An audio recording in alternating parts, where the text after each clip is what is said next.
पूरे भारतवर्ष में एक कहानी ऐसी चलती हुई आ रही है जो कि पिछले कई वर्षों से है, मगर आज तक उस पे अंकुश नहीं लगा। हर दिन एक नई कहानी बनकर सामने आती है। अंकिता भंडारी की कहानी पर अभी तक अंकुश नहीं लगा था कि एक बार फिर से देहरादून राजधानी में एक बस के अंदर, एक रोडवेज के अंदर, जो कि हमारी सेफ्टी इधर उधर जाने के लिए रखी गई है, उसमें एक बच्ची के साथ दुष्कर्म किया जाता है। एक लड़की हमारे साथ, क्या नाम है आपका? संजना भंडारी। संजना भंडारी। पीछे श्रद्धांजलि दे रही थी आप। इतना कुछ हो रहा है उत्तराखंड में, इस विषय में क्या कहेंगे? क्या कह सकते हैं, यहाँ तो लड़कियां सेफ ही नहीं है। इंडिपेंडेंस डे, किस बात का इंडिपेंडेंस डे? रेपिस्टों के लिए ये सारा इंडिपेंडेंस डे। लड़कियों के लिए कोई लड़कियां बाहर खुले में घूम ही नहीं पा रही है। घर वाले अब कैसे अपनी लड़कियों को बाहर भेजेंगे? अगर अब अंधेरा भी हो जाएगा तो हमारे घर वाले पूछने लगेंगे कि कहाँ हो। और लिटरली हम लोग देहरादून में रहते हैं, वहाँ पर हम लोग अपने घर से दूर रहते हैं, तो वहाँ हॉस्टल में रहते हैं। तो हमारे घर वाले बार बार फोन करके यही पूछते रहेंगे, क्या बेटा तुम आराम से पहुंच गए हॉस्टल, या फिर तुम कोचिंग पहुंच गए हो, या तुम यहाँ हो या यहाँ हो? हम कैसे रहेंगे? अब तो घर वालों को भी टेंशन रहेगी, घर वाले रात रात को कैसे जगेंगे हमारे लिए? अगर हम लोग बाय चांस कहीं मैं भी एक नीट एस्पिरेंट हूँ, तो मेरे को अभी डॉक्टर के लिए निकालना है, तो गवर्नमेंट सीट। तो अगर मेरा कहीं बाहर निकलता है, ठीक है, किसी और स्टेट में, तो मेरे घर वाले किस उससे भेजेंगे? तब वो लोग मुझे फोन करके पूछते रहेंगे कि बेटा तुम यहाँ पहुंच गई, तुम यहाँ पहुंच गई। और मेरे MBBS की डिग्री के बाद 5.5 साल बाद मेरी कोई ड्यूटी लगती है, तो आपको भी पता है कि डॉक्टर्स की लेट नाइट ड्यूटीज भी लगती है। तो लेट नाइट ड्यूटीज में मेरे घर वाले जगह रहेंगे, बार बार फोन करते रहेंगे हर एक घंटे में कि हाँ बेटी तुम पहुंच गई, तुम सही हो, तुम ऐसी हो।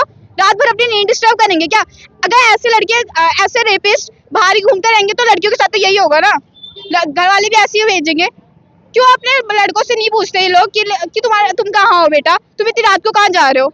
ऐसा क्यों नहीं होता है? और लड़कियां ऐसे कैसे कर सकते हैं? उनकी बहन बेटियां नहीं होती है क्या? वो ऐसे किसी लड़की के साथ कैसे कर सकते हैं? मेरे को तो ये समझ में नहीं आता है, कैसे लोग हैं ये। और यही बात इनकी। और इंडिपेंडेंस डे ये लोग मना रहे, लड़कियां तो इंडिपेंडेंट है ही नहीं। रेपिस्ट इंडिपेंडेंट घूम रहे, निर्भया केस में 7.5 साल तक वो इंडिपेंडेंट ही थे। किस बात का? जो जेल वाले लोग थे वो उनको ठुसा रहे थे बस कि हाँ तुम खाओ, तुम्हें हम 7.5 साल तक पालेंगे, उसके बाद तुम्हें फांसी दे देंगे।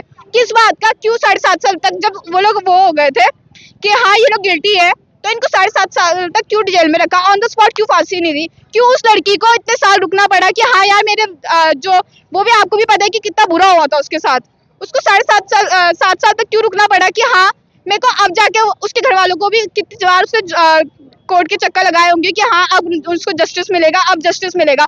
7.5 साल तक वो यही सोचते रहेंगे कि हाँ हमारी बेटी को जस्टिस कब मिलेगा। ये क्या बात हुई?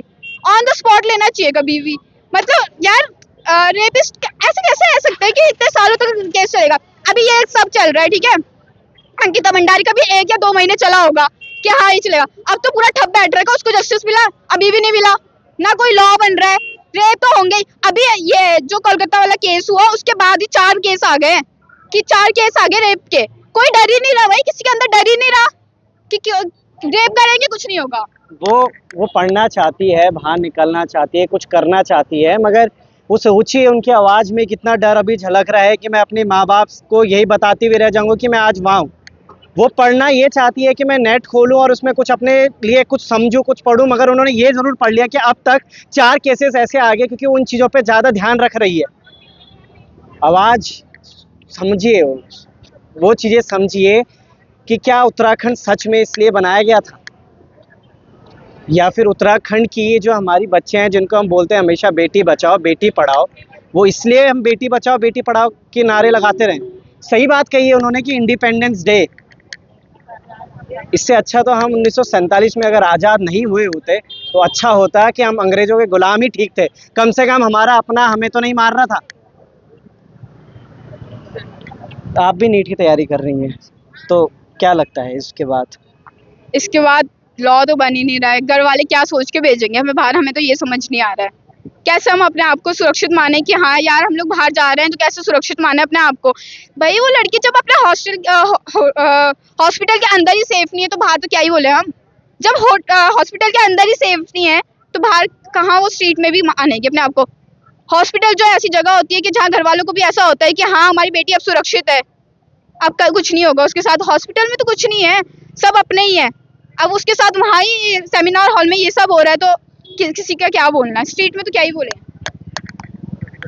क्या कुछ कहेंगे कुछ करिए, समझिए इस चीज़ को कि ये भी सच में आगे बढ़ना चाहती हैं और कुछ करना चाहती हैं। और वरना वो भी बेचारी 31 वर्ष ज़रूर थी, मगर आप सिर्फ हमारे साथ फ़ोटो में मौजूद है।